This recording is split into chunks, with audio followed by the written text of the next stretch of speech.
It's the Morning Star Drive 117.8. You soaring up with sky, now's the time, don't delay. I'm sitting in my ride and it's time to fly. So let's realign, just listen and fill your mind.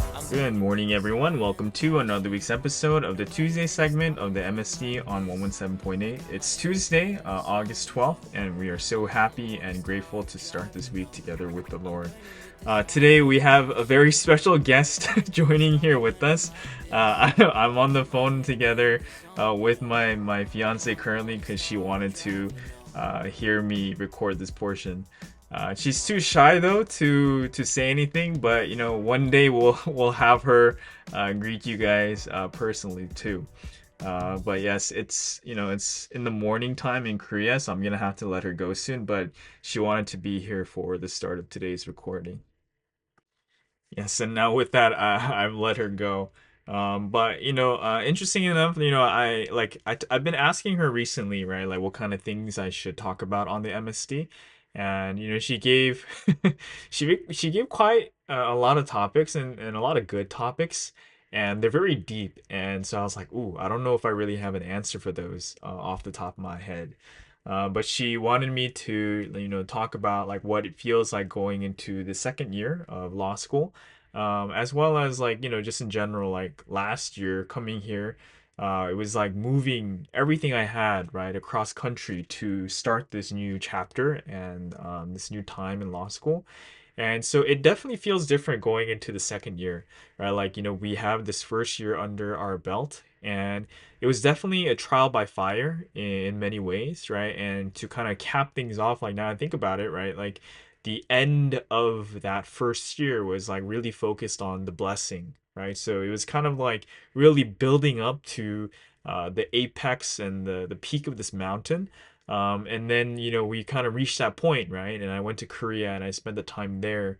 And so now, of course, it's not to say that that's like the end of that journey. In fact, it's just the beginning, right? But it definitely felt like reaching a certain point. And then, like going into the second year, it really feels like, okay, what's next? Right? Like it feels like it was like a big milestone. And so I've definitely been thinking to myself after coming back here, after going to Korea and San Francisco and even LA and coming back, like, wow, like what's next, right? Like, even though there's so much still left to do, it kind of feels like, things are a little bit open-ended in what can be done and what can be achieved. And actually, like this past week, and I don't know how much I can really reveal about these things, but we had our I think what is probably our final like counseling before like the actual blessing. And the pastor, like among the things that they shared, they were telling us like, in this life, like as you work in this kind of career, make sure really to consult with 선생님 and consult with the heavens, and not just do things according to just your own thinking. And I was actually really really grateful for that advice, because it's something that has really been coming to mind, right? Like even within the fields of law, there are definitely fields that I feel more comfortable in, or I feel that are better. But at the core, it's like, how can I use this career for God too? Of course, like, just becoming successful at this, in and of itself, is a way to give glory to the Trinity and to become like a witness in that kind of sense. But also, if there's like a specific field that, I really can apply myself like on behalf of the Trinity, that would be even greater. And so I was really grateful for that advice. And that being said, kind of in line with what she mentioned, like for our first year, all of our classes were set for us, and we kind of had to, go through all of the basics, that are required and mandatory for the bar exam. And so there were classes that I definitely liked, and other classes that I like absolutely hated. And I like vaguely remember talking about this last year, but I think it's interesting, right? Because I guess for for my fiance, it'd be her first time actually hearing about this. But there were some classes that I really didn't like, right? And I shared this on the MSC before. And I think one of the biggest ones was criminal law, right? Because the whole thing really made me think of the current situation. and like just how unjust it is, right? And like even though like I think actually the criminal system in many ways, if you really think about it, is much more important than the civil side of law, right? Where people are just suing each other and the only focus is money. Because when it comes to criminal law, right, like the stakes are so much higher, right, in terms of imprisoning the innocent, and also in making sure that the guilty are actually charged, right, with the things that they're done. So it's much higher stakes, right? But I think because of that, like when the justice system is misused, it really feels like just so um, unfortunate, and it just feels as though like you've really been wronged, right, like through this legal system. And so I think like it was hard to keep a level head during like criminal law, and I found myself really feeling for I guess the person who was being charged, right, the defendant, because like the cases that we got, they're not like the clear like cookie cutter cases where one person was wrong like purely. There were all the cases that were entangled and messy, and it just had so many factors, where like in many cases like even the victims were not like completely innocent themselves, and they had us grapple with these very complicated and tough questions. And so especially given that like there were many cases where I really actually felt more for the person being charged than for anyone else that was involved in the story. But that being said, right, like starting from this year, I get to choose all of my classes, and a lot of my classes now like don't really have to do with like criminal law, and of course I have to take some more of those courses for the bar exam, but I've been taking a lot more like civil law related stuff, and last semester and throughout last year, the classes I did the best at were the classes that involved contracts and property law. And it was just so much less drama than things like criminal law, like family law, even like tort law. Like tort law has to do with like accidents, and people suing each other over injuries and stuff like that. Even tort laws can be very like just not fun to deal with, right? If anyone's ever been involved in that kind of a lawsuit, you can imagine like how it's not very fun. But anyways, like thinking about all of these things, like going into the second year, I'm really grateful that she mentioned it because I think it's something that I really have to think carefully on. Like I actually start school, like by the time everyone's listening to this on Tuesday, I've already started my semester for this year. And when I think about it, it is different from last year, and I'm in a different place. And I feel a little bit more confident when it comes to like studying and when it comes to law school. And there's also things where I really feel like I have to work on throughout this year, and things that I have forgotten that I must regain, and things that I have to repent for that, for the things that I failed to do, or for the things that I've accumulated that I shouldn't have over this last year as well. And so, like going into the second year, I really do hope to find what it is that God wants, right? And I think I mentioned this over the MSD quite a few times, but I've even been thinking, with my fiance too, like where we should live in the future, right? Like, and the U.S. is a really big place, and there's over 50 different states, and there are almost that number of bar exams, right, to take. And like we're thinking about our priorities, right? And I think our biggest priority that we have been discussing, and I, I hope she's okay with my sharing this, but is thinking about where we would raise our kids, right? And and I have different thoughts on that too, right? And, like, because I grew up mostly on the West Coast in California, and there are definitely things there that I didn't like, but there were also things that I really enjoyed about California too. And so all of these places we see pros and cons. And so at the core, like we really want to do things according to God's will, right? And so like, I have to be more proactive in terms of the job search too, to really think about, okay, what's next? Like, where can I go? Where could we go? Right? And it's no longer just thinking for myself. So these are some of the things that I've been thinking about recently in terms of like the upcoming future.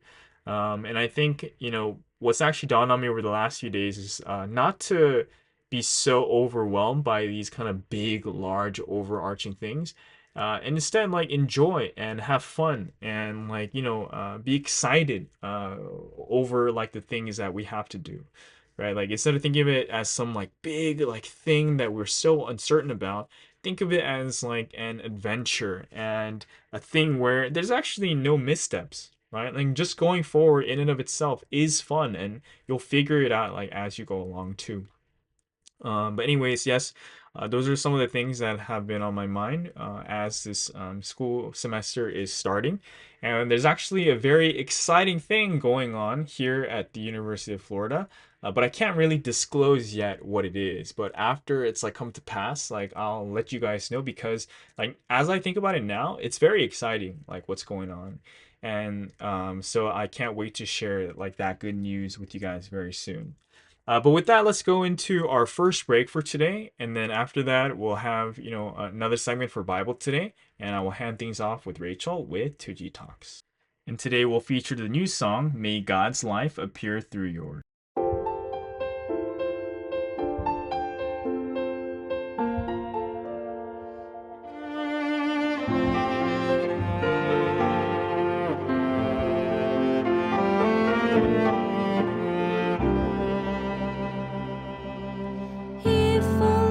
If only you would be the Almighty God and the Holy Spirit's body on this earth. If you'd live by the will of heaven, you wouldn't live the way you're living.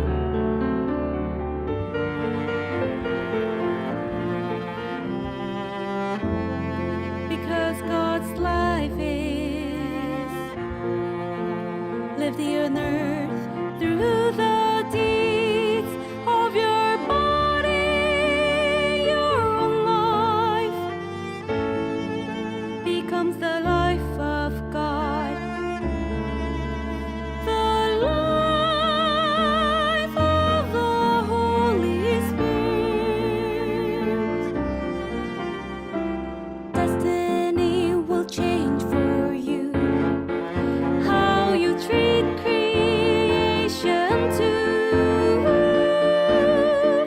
As God lives like the bright and clear sky, the autumn sky.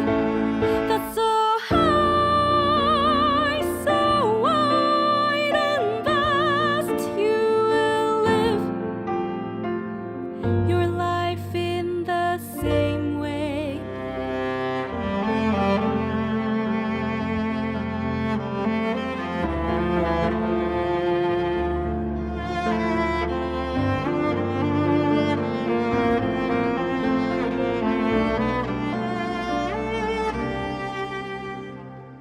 A happy life now, a life of true joy, a life full of hope.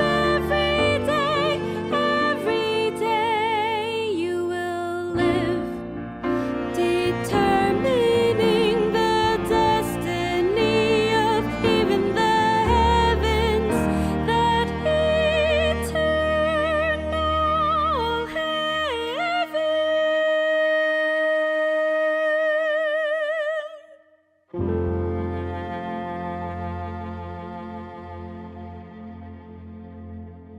Yes, wow. I hope you guys enjoyed that, right? It's great to hear like new songs, right? Of course, like in Providence, they've been available for a while, but it's really great to know that, more and more songs are being translated into English. And so we hope to continue to feature them, as more and more of them are done. But yes, so we'll go into our second segment for today for Bible today.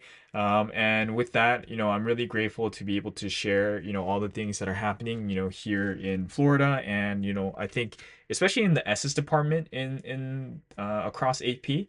Like this week and throughout the summer, we've been hosting like a series of SS evangelism workshops, and I think they're definitely different from like what we expected. There's definitely things that we have to continue to improve on, but we didn't want to let the summer pass by without having this time. And the biggest thing that I've seen like after doing this over the last like month and a half or so is that like it's not that we're like breaking new ground and coming up with like innovative like completely transformative ways to like evangelize and like get SS to like reinvent the wheel in terms of evangelism, but it's more like um I guess like developing that capacity to do it. And I think the biggest thing that I can see is like um it's kind of like a funny comparison, I think, but lately I've been watching a lot of Brooklyn Nine-Nine clips. I don't know if you guys know that show, but it's a police comedy, right? It's kind of different, right? It's like most other like police shows, like especially like American police shows are like definitely more serious and such, but it's like a police comedy show. And in it, right, there's a lot of like growth that like the detectives on the show like go through under their like commanding officer.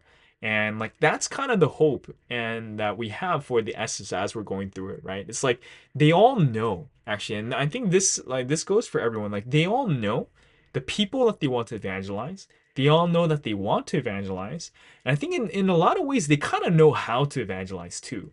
Right? Even though they don't know the specifics, they know like generally speaking, like how the process goes and like what kind of steps that they need to take, right? So it's not for a lack of knowledge that we aren't able to take action, right? And that scripture was shared for us, right, in this week's message too. It says like, we are made to know because things are explained to us very clearly. And I think by extension, even though this week's message didn't specifically mention this, but we're left with that excuse, right? Because we know, because we've been taught very clearly. But the thing that I saw is that you still need a space to be able to grow, to be able to apply these things, right? It's not just like sending you off and let's say like and trying to teach you something very new, but it's giving you the tools and the experience to like test these things and to put it into practice. And that's kind of like what I gleaned from that show and what I gleaned from working together with the SS2. And so after doing this with the SS, I think this is actually really, really valuable for like all of our members. And it's something that we should do, right? It's like, you know, um, like in America, right? Like when it comes to like how companies are structured, right? Like because this is something that I was like really curious about and I started looking into for a while too, right? Like traditionally, and there may be people who are listening who are much more experienced with this than I am. Like traditionally, how companies were structured is like called like the waterfall, right? Like style of management, of company management, right? And like what the waterfall like traditional style of management is like a company is like would be pitching a project and they would come up with all of the plans from the very beginning, and then you would take that product or that project from like the conception all the way to launch, right? And you try to finish it and then ship out like a final product at the very end, right? But what in the tech like companies, like in the modern day companies and the biggest companies right in the world, like what they have instead opted to do is to of course like have a general plan, but to work in like these shorter sprints and like to make adjustments at each step along the way, right? Like work together for like 2 weeks at a time and 2 months at a time, a quarter at a time, and see what worked and what didn't and make adjustments at each time, right? Before in the original like waterfall style, like you would have the plan, and even if there are problems, you would stick to the plan until the very end and you wouldn't make any adjustments. But what would tend to happen like when you structure a company in that way is that most times things would not work out according to plan, right? And so like companies nowadays they're trying to restructure around this more like agile kind of approach where you are making adjustments, right? And you're having meetings and you're working together in that kind of sense too. And like after working with the SS, I really feel like this is an approach that we can apply to evangelism too. Because like as we were talking yesterday, right? Like we had this evangelism workshop centered on like how to actually connect their newcomer to church. Because we worked on a couple other things over the last few weeks. Like first we worked on setting condition, because I think one thing for SS and for all of us, right, when we haven't been evangelizing, right, like that we know that we need to work on first, but that sometimes we fail to do, is to pray for newcomers, right? Because as much as you need like all of the physical work of, of approaching lives, of teaching lives, of managing lives, you also need that condition, right? The spiritual condition that goes into prayer. And so we kind of started with that for the evangelism workshop, and we met together every day to pray. And then like last week we talked about how to like introduce the word and or introduce Bible study or even church or God to lives. And then this week we worked on how, okay, like now that we've introduced this faith to the lives, how do we connect them and bring them into church, right? And like as we were talking about it, I asked all of the kids, like, are there specific people whom who comes to mind when you think about evangelism? And all of them had either a specific person in mind, or they had the kind of people who they wanted to evangelize, and also the kinds of people that they've been running into that they feel like that they don't want to evangelize. And so as we were like talking about these things, like everything came out about what they wanted to do and how they wanted to do it. And I don't mean in terms of like evangelism, but like as we were working together, we came up with different things. Like one of the things that like we had a campus member who joined, and one of the things he said is like when he looks around at the people at his college campus, no one seems like they're ready to come to Providence. And I definitely get him right with that too, because like right when kids are the ages of like 18 to like early 20s, right? Like that's when they have the most amount of freedom, but their brain hasn't developed completely, right? And like it's also like when they're like most prone to taking risks and other things, and like when the college campus culture is centered around like very physical things, then kids tend to get drawn to that. But I was also telling him that when you think about college campuses, generally speaking, especially here in the US, there are like many more students in college and university than at the high school level, right? Like as much as 10 to even 20 times as much, like depending on your high school and depending on your college campus. And so even though like maybe like more than half or like the general average amount of people don't feel like they're ready to come to Providence, surely there's someone there who is ready, right? And and that can be plainly seen by all of the people who've been evangelized to Providence so far, right? Like in the college campuses and even in high school or like in the workplace, like afterwards. And there's people who like when you listen to their story after they're evangelized, who was deeply searching and looking for God when they were evangelized, right? So those people are there, but when we just go about our everyday, they're hard to find. And so for that, specific college and campus member, I was telling him, hey, like, even from my experience, like there were many times where I ran into someone who, ultimately ended up learning and even like completing all the lessons and maybe even passing, where I was like, I did not expect to run into this person. And it was coincidental.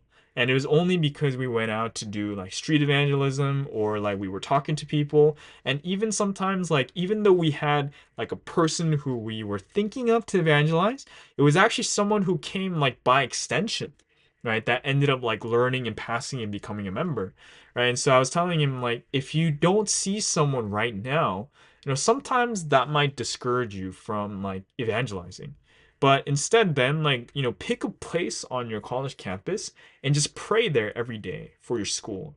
And like when you do that, like God will surely, make a way and will bring lives to you, right? Like if you really think about it, there are tens of thousands of students at your college campus. And what are the odds that you would just coincidentally run into the person who wants to learn, right? If we're not setting that condition, if we haven't like prepared that way in order to do that. But the thing that we really have to know is that those people are there. And of course, also even the people that we see, that we like, see like, in passing who don't seem like they're ideal candidates, they themselves too like may be actual people who are looking for God too, or like who can come to this history. It's just that we can't see, like the path there so far.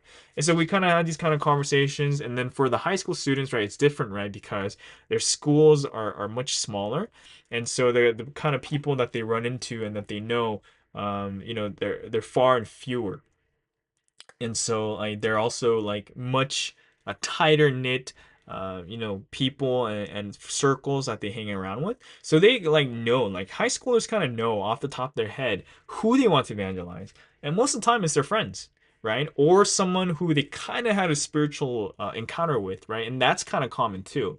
And so I was telling them, yeah, like, like let's really take action towards it. And, it wasn't even that, we were telling them like what to do and encouraging them in that sense, but we got them to open up about their own friends too, right? And I actually was sharing my experience here in Florida for last year when it came to evangelism. And actually, as I was sharing like that story of the things that actually happened, it actually really encouraged me to evangelize as well, right? And there were actually some things that I've forgotten and that I only remembered by sharing to the kids too. But anyways, like I think like for some people evangelism is just the default and it's so easy. But I think by and large, like when I look across Providence, especially American Providence, the fervor has like kind of died down. And I don't mean that in a negative sense at all. I just mean that there's a way for us to boot up things. And the biggest thing that I said, that I saw, is that what we mentioned in the very beginning, right? That actually everyone already knows how. The know-how is there. It's just that like we have the apprehension for whatever reason, right? But when we actually start to take action, whatever that action may be, and we go through this agile process of like doing this iterative thing that we've been doing all along, we come to find like the best way to do it. And more than just us, when we set that spiritual condition and we take action, the Holy Spirit and God truly make miracles happen when it comes to evangelism. And so, something that I just really saw is that we can find a way to do this together in an even more ideal way, right? Working together with other people too. And one thing that, as a final note for Bible Today that I saw, especially as it comes to American Providence, but I think this is everywhere. Like it's applicable everywhere, but I think it's just something that AP has to implement in order to go on to the next step. Is that we really have to find a way to work together to use people's talents. Right? One of the things that we've seen in the past is that people are actually really talented, but like when you start to work together in close proximity, you kind of like bump into each other and brush up against each other, and you end up getting into conflicts, and the conflicts and those things that make us different, that are actually our strengths, are things that are very divisive and that separates us. And so as long as we know that, and we even have that conversation to begin with, like when we start out saying like, hey, like, yeah, of course, like we have to recognize these things in one another, and actually we have to be honest with each other too. And so if we actually like offend each other and hurt each other too, one of the other rules that we have to do is not be offended in those kind of moments too. We have to do our best not to offend, but we also have to do our best not to get offended, and know that actually, this is due to our differences. And we all have our things and our character that we have to polish, but we also have to forgive each other. And we actually have to use these things to our strengths, right? So we have to be people who recognize the strengths in other people, and actually the things that are different, with each other that cause us the hardest problems. We have to be able to find a way to apply it in the way that would make our churches better, and that would make evangelism better too. And the biggest thing that I saw is that we can't be too comfortable. Like as I look across our churches, right, there's no church that is not evangelizing, right? That isn't trying to evangelize. But one thing that I think I've been seeing is that we also try to be a little bit too comfortable and try to only do like busy work, right? And when it comes to evangelism, and like we do the event for the sake of doing the event, not necessarily doing the event for the sake of like actually evangelizing lives. And that's like a very broad overgeneralization, so I can't just leave it there. But when we really think about the future for Providence, and for American Providence in particular, I really want it to be a place where everyone's strengths and their unique characteristics can really shine and can be used together in a harmonious way, right? Like I guess like one way to think about it is, right, is that if everyone is a different puzzle piece, there are an infinite number of ways where those puzzle pieces uh, can be put together in a way that doesn't fit, right? Like when you do a puzzle, you can shove pieces, like puzzle pieces together, but there is that best, right? And maybe there's a couple of best, right? Because, we're not actual puzzle pieces, but there are ways to be able to use each person's talents in a harmonious way rather than a dysfunctional way, right? I think like the fact that we have freedom and that we are very capable and that we have our national characteristic too is actually very strong positive, right? But to be able to use it to really be successful in terms of ministry is something that we're really capable of doing and that we have to for this current stage in Providence, right? We've done it in the past, we're doing it in the present, and we're capable of taking it into the future as well. And I know everyone it works very hard, and this is really necessary because I also see many people taking action on their own when actually it would be much easier if we did things together. So these are some of the things that come to mind as I think about going into this next year. I really ask for everyone's prayer too, for evangelism overall, right? For evangelism here in Florida, among the SS, across American Providence in all of the churches, and across internationally in all of the churches that we have, right? Because we're really capable of producing, and right, and even if it seems like it's a time of tribulation, for whatever reason, any there's any number of things that you may be able to mention, but really, if we don't let this chance pass by, we can really produce a crop that's far greater than anything that we're going through currently. And so with that, we'll wrap up today for the Bible Today segment, and I will hand things off with Rachel with 2G Talks. Hello, everyone, and welcome back to our Tuesday segment for this week. Rachel here for 2G Talks. This week, I wanted to focus more on ministry resources that my church is creating along with other people that I am working with. I wanted to share those with you guys, what it's like to work with Second Gen during these things, and breaking free from ourselves. So let's get started.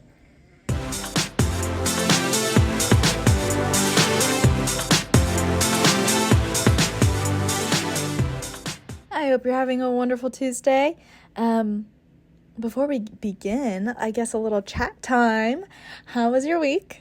I hope you had a wonderful Sunday and a wonderful Monday.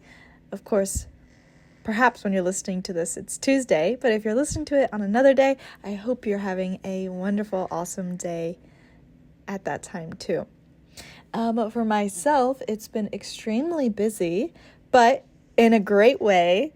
Last year around this time, oh my goodness, I can't believe it. Thinking back on it, I actually would have been already back to work as a teacher. I would have been back at my trainings. I would have been preparing my classroom for my students to come. Actually, this year I've heard that the students are coming even earlier at the beginning of the month of August. So I'm very grateful that I'm not there. Rather, I am busy with many different Providence missions, doing work in that way, and then of course taking care, being in charge and responsible for different house duties and things like that. So it really is just a blessing. I feel so immensely grateful and thankful to the Holy Trinity. But feel free to leave how your week has been in the comments. So let's go ahead and get started. Yes. In my intro, I talked about how my church was creating these different ministry resource videos. And there's actually a lot of things that we're going to be creating and working on or towards regarding ministry that I really want to share with you guys. At my church, I used to be the ministry rep. I think I was ministry rep kind of around COVID, actually. So I was relatively young, right? I'm 25 now. Saying that out loud is kind of shocking. I don't know why. But at the time, I was in my late teens, early 20s when I became ministry rep. And so I didn't really know what I was doing. I became ministry rep for a few different reasons. At the time, like I said, I was in college. This was around COVID. And so I was already just naturally doing a lot of things for ministry. So to help me grow and to further extend my knowledge, they put me in charge as ministry rep, which was perfectly fine. But to be completely honest, through taking on different missions in my life of faith, I've realized I struggle being in a leadership position of that magnitude. I don't know what it is. It's really hard for me, unless I'm extremely passionate about something, to kind of take initiative to get things done right away. And so for myself, yes, I loved ministry growing up, and yes, I was inspired, and I was already taking action regarding ministry because it just kind of came naturally, but I didn't have that real passion for ministry, and it was really hard to actually enjoy it, right? When you're going out meeting newcomers, street evangelizing, booth, going to Bible studies, it's fun, of course, and it's a blessing, but it also can be really tiring. And having people say no, being rejected, not having the newcomers go until the very end, it can be kind of disheartening. And so I was feeling a lot of those things while I was ministry rep, and I was just getting very frustrated because I could see, in general, a lot of people also struggled with ministry. And because many people struggled with their feelings regarding ministry and having that first love for ministry, the ministry just kind of wasn't happening as much. And of course, COVID was also at this time, right? So there is an excuse, there is a grace to that. But after COVID, I was no longer ministry rep, and the fire was still lost, I would say, in not only in my region, but in many different regions. And so recently, I'm very happy to say, we have an incredible ministry rep here in Houston Eagle Church, along with many core key individuals who are working hard to once again reset that fire for ministry. So myself included, I have been set on fire again to run for ministry, which is pretty impressive because, it's very hard for me to be into something or to be convinced to like something that I told myself I did not like. But since I'm no longer in a leadership position for ministry, and rather I'm kind of in an admin supportive role, I guess it takes the pressure kind of off and the expectations. I don't feel like many people have that much or expectations for me. And so I want to do even more. I don't know how that works. Maybe there's some reverse psychology in there that y'all can decipher. But I wanted to share these different ministry resources, talk about it, and perhaps you can also implement these into your church. And of course, if you really want to, you can always personally text me or leave a comment in the YouTube, and hopefully I can connect you and get you as a team member working alongside myself and our ministry team here at my church so that we can really set this fire once again. So, first thing that I wanted to share, yes, we have many different facets of ministry that we're working on, which I think is so appropriate considering Sansanam, the theme for this year, right, is to missionize and to evangelize. So although it is August, we're a little bit late, right? 8 months late. We didn't start right away in January, but I think it was a progression that we needed to do. And in America, it's different than in Korea, right? The beginning of the school year is in August. So August is a really critical time, which is why during the summer, we really took the opportunity to prepare ourselves and get ready for this new school year of 2025 to 2026 for a lot of these students. Some of the different ideas that we have come up with, of course, we have online ministry, which is something that we're working on currently, but I want to focus on the more in-person. I think many people would benefit from that. So, number one, I mentioned this in the intro, the ministry resource videos. What does this mean? So, like I said, in college, I was joining Bible studies, helping newcomers, and when you first start doing the Bible studies, you really don't know the proper etiquette or what you should be doing or what you should say, how you should act as a member to help these newcomers, right? For myself, as a second gen, I think we have a little bit more sense because we go to church, we know how to act in certain circumstances and situations. We know the word a little bit better, so we can kind of help lead this new life to certain answers in some ways. But I know for a lot of members, and even myself at times, the way that we learned was from watching other people, seeing how they would speak, seeing the expectations they would set at these Bible studies or hangouts, whatever it may be, and kind of just following that.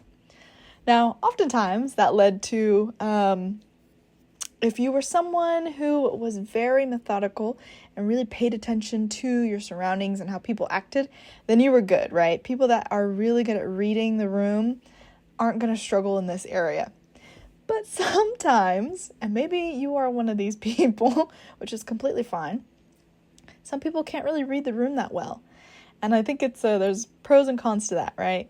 It's pro because you are a unique individual, and that usually means you don't really care. You follow the beat of your own drum. You're willing to make your own path. You're not so concerned with social norms or cues. But the con is that sometimes, right, if you're in a Bible study, perhaps you say a joke or you say something that, isn't that beneficial towards the newcomer. And so because we've kind of had, at our church at least, because of COVID, we didn't have many new lives come. So we have there's a gap. We don't really have any campus members actually currently on campus, or I should say at the university and college. Instead, we have a gap of like mid-20-year-olds and then the second generation that are actually in high school. So because it'll be difficult for the second generation that are younger, and they still have a while to get to college, right? We thought, let's create these ministry resource videos on many different things. How to act, the etiquette that you should have in a Bible study, either group or individual. How you should act and the etiquettes that you should have at a booth, right? What's the expectations? What's it like when you should be hanging out with newcomers? Different things that we've seen where people maybe have struggled, that people wanted to have answers for but didn't know how to ask the questions. Or even for the circumstances when people were doing something kind of inappropriate. For example, we had one time a member during a Bible study put their feet up on the table while asking the lecturer a kind of strange question. Like, how do you address things like that without fighting or getting into a really intense harmony talk with that person? So to avoid and to help implement these things, we created these ministry resource videos to prevent certain inappropriate behaviors or unwanted behaviors, and to extend welcome and to encourage people and give them the confidence, right? If people feel like they know what they're doing, they're going to have more confidence and things are going to end up being better. So we have, I think I named about 3 different videos that we're doing. We have 3 videos that we plan to do. One of them I've actually already written the script for. We already acted, and now we are in the process of recording, finalizing, and actually editing the video. So I won't go into the process of how all that was in general, but I do just want to bring up, because this is the part where I mentioned in the intro where I had the opportunity to work with second generation on this. And like I mentioned, the second generation that we have at our church, aside from myself, they're all pretty much in high school or even middle school, right? And so with these ministry resource videos, they are videos that are going to be for the future, for people who want to learn. We need, obviously, actors, right? I wrote this whole script. I made it so that people didn't have a lot of lines, but just so that people could kind of, physically act and pretend to talk to each other. I tried to make it as easy as possible. But it was still kind of difficult to get actors. And everyone is so busy, right? People have careers, school starting up again. So making that time and finding those that were able to join was really difficult. So when I started working with the ministry rep here and talking to her about these videos, these 2 second gen came into mind right away. I'm not exactly sure why. I actually haven't had the privilege to be able to hang out with them and interact with them as much as I wanted to because of their busy schedule. And I'm going to get into it, but these second gen are amazing. They're so talented, but that means they're really busy because they're constantly going to orchestras and they're playing at competitions and they're doing all these incredible extracurricular activities. But that just means their schedule, it becomes super hectic. And so having that one-on-one time with them is, naturally, it's just not going to really work out. And so I thought, okay, for some reason, I really want these 2 second gen to join this video and to act. I'm going to see if they want to do it, right? Because there may be a chance. A lot of second generation, they're very shy, right? Eddie and I, I'm going to say we're some of the not typical second generation. We're the more extroverted. I don't know who would be more extroverted. That would be funny to create a roster. Maybe Pastor Sky, the most extroverted. Maybe Eddie, Daniel, me. I don't know. What do y'all think? But anyways, a lot of second gen, they're quite introverted. And so acting, even just talking in front of people, but then asking them to act is kind of not at all in the realm of possibility. But I went ahead and asked them, and they actually agreed to do so. And I was so happy and really surprised. And so when the day came to actually film the video and record, this is actually the first time, I've known them almost their whole life, that I was able to interact with them and talk with them. And I realized once again the value and the just how second gen are truly amazing. Members are amazing because they're able to break free from their old perceptions, their old life, and truly resurrect in body, soul, and spirit and come to this history. Second gen are amazing in a different way. Second gen kind of naturally have a lot of these talents and abilities. And it's a matter of becoming a caterpillar and turning into a butterfly and seeing that process, the steps that it takes for them to become that butterfly, that is also really incredible. And so I see that when I looked at these second generation and just talking with them, they were so open. They were very reflective. One of them told me, sometimes she does things because she doesn't want to disappoint other people. I mean, this is a young high school student. I was like, oh my goodness, I wasn't even thinking about those things when I was that age. But having this really deep sense of self-reflection, I think comes from the messages where Sansanim is always telling us, right? Look at yourself, make yourself better, become closer to God. And so it was so incredible to see Sansanim's word kind of in a body. I almost felt that way. And hearing about all the different habits and all the different talents they had. One of them baked bread, another they both read an incredible amount.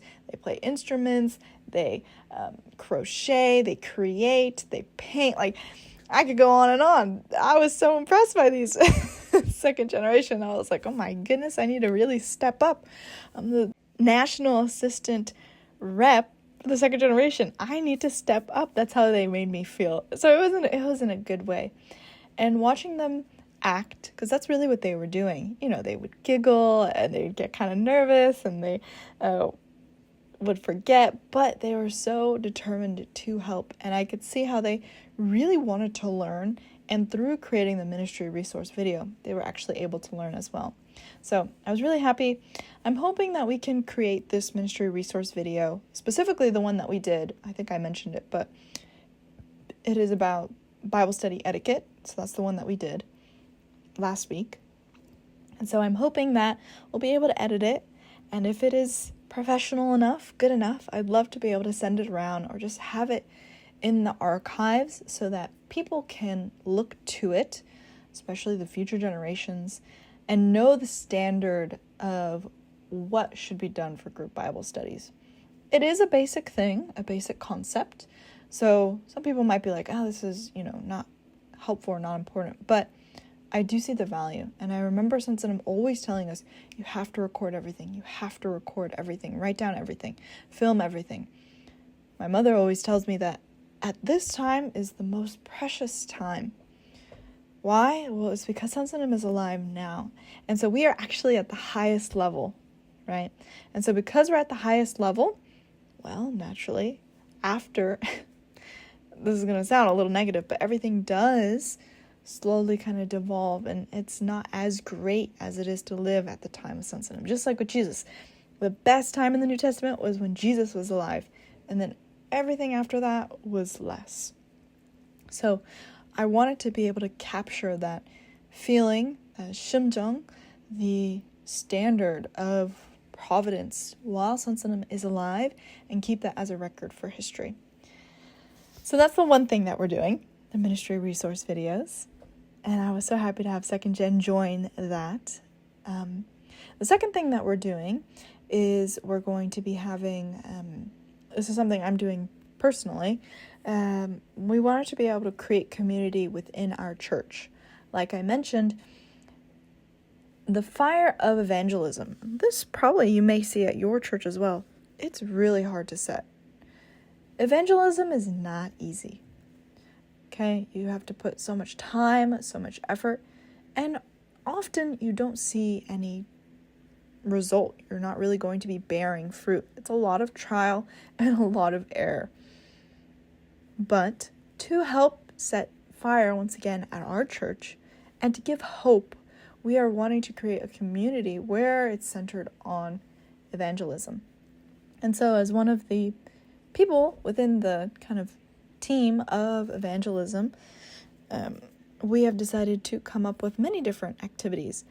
We're going to be having a lunch at one point. The one thing that I'm in charge in that I'll share with you all is that we're going to be having early morning walks. And it seems simple, and it is, but I want to bring with it the mentality of Sunsanam, walking after pre-dawn, taking action physically so that my body can be able to handle the spiritual intensity that is going to be needed for ministry. And those walks are going to give us time and opportunity to talk about lives, to be able to discuss, okay, what's the best next step that we should have moving forward with this certain newcomer? What are different events that we should have so that we can bring in more people? Things like that. That's what I really want to do. And not only that, having these physical activities of hanging out to set ministry alive, but we're also going to be having something called QT, or quiet time, which is a Christian concept that I didn't really know about, actually. I only learned about it recently. So QT, if you don't know, it's almost a study hall, but specifically you are focused and centered on a scripture, a particular scripture, the word, the Bible, maybe you're talking about it, whatever it may be, that's QT, where you're specifically looking at the Bible and you're focused on Jesus. And so in that same vein, we're going to be having a QT time, or a study hall in a sense, for lecturing.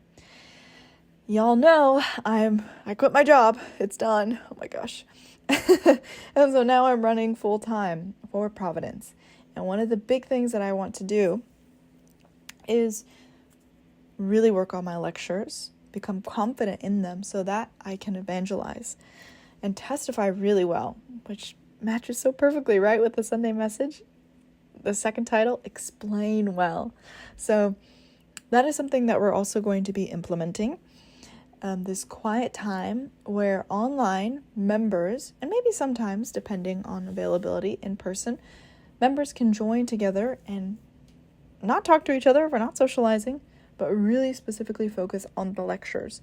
Maybe sharing resources, maybe helping each other, answering questions, giving each other advice on how to segue from point A to point B, but really having the opportunity to work and make ourselves better and well equipped so that we can truly explain well. So, if you are a member who is interested, I think I can extend this. Why not, right? If you are a member that's interested in joining our online QT for Houston, please feel free to reach out to me and I can get in contact with you, let you know the time, dates, when. And honestly, it doesn't even have to be the lecture training itself. If you're not somebody who's able to do that or has the ability, if there's something else that you want to just focus on, perhaps studying a language or finishing something for school or work, whatever it may be, you can still join our QT. So I highly encourage and recommend people to join. If you are very interested, please leave a comment down below. Or you can email me, right, at 2gtalks@gmail.com. Those are options. But this is kind of, I'll say, just a little taste of what we're doing here regarding ministry. There are still many different things that I did not cover that's actually happening for our ministry, but I'm going to keep those to myself for right now.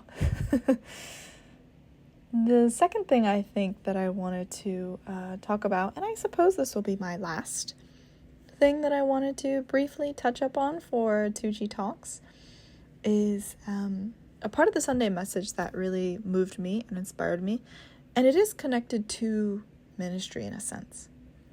As a second generation, I really don't understand Christianity. I've come to realize that more and more and more. Naturally, we are, as second generation, and those of us in Providence, we draw closer to Sonsonim, right? He is our guide, as he said. The guide to connect us to the ultimate being, the Holy Trinity. And so, for me, having that connection with Jesus wasn't as natural, I suppose. Although, I don't want anyone to misunderstand. Sonsonim always talks about Jesus, right? That's the whole core. That's the reason why Sonsonim is here. It's because of Jesus, right? Without Jesus, none of us would be here. But that wasn't always so clear to me as a second generation. And so, for me to understand Christians, where Jesus is the ultimate everything, it was a little difficult to understand.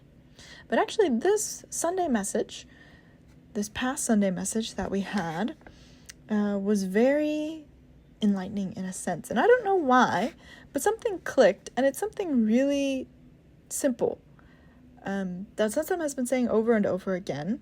And I don't know why, but for myself, I finally went, oh my gosh. And so I'll read it.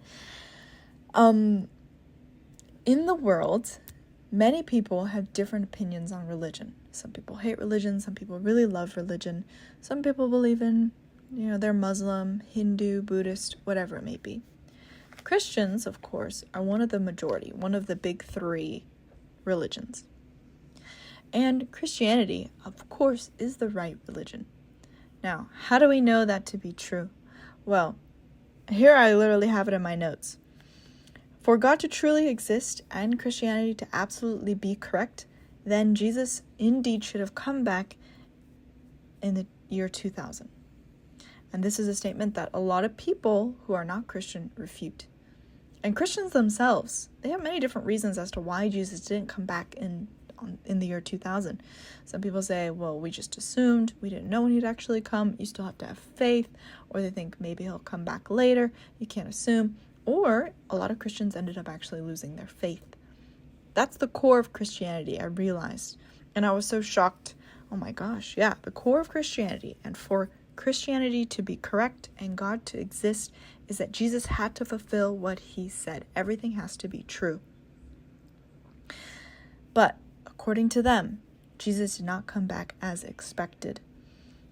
Although we know as Providence, and we've come to realize because of Sonsonim and his condition, and the condition Sonsonim set to receive Jesus, indeed Jesus did come back again, and truly Christianity is the correct religion, right? We come from Christianity.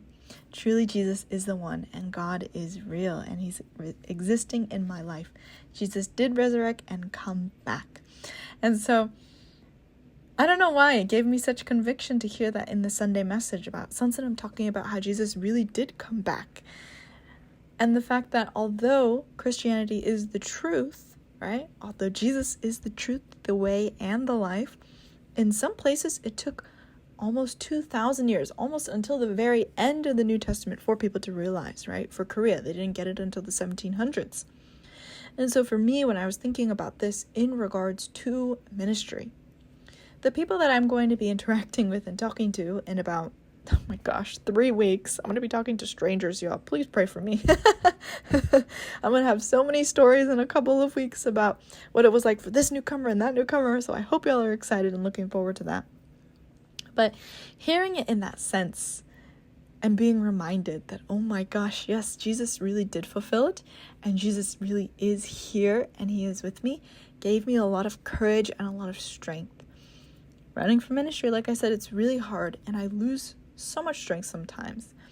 You're just constantly giving. It feels like you're constantly giving. But something else Sansanam said that was kind of shocking. Sansanam said, when people say we did it so well, God doesn't talk to such people. He says they are beast. Why? Things only go well because of God. And I was, that was really shocking for me as well, because I think, if I really take action, if I do this, if I try my best, then things will work out well. But that's just a self-centered faith. That's me giving all my strength, my heart, everything, and then burning out and failing. That's not what I should be doing. It's not me doing all this. It's God doing this. God's the one taking action. God's the one who put it into my heart to do this. My body is that of God's. I've given it to him. I give my heart to him. And so I want to run for him and be used by him and according. I'm just the vessel, right? The Sun always says that. You have to make yourself. You have to be the vessel so God can use you. And then and only then can you see history really being made. That's what Sansanam did. Sansanam's so amazing. I don't know.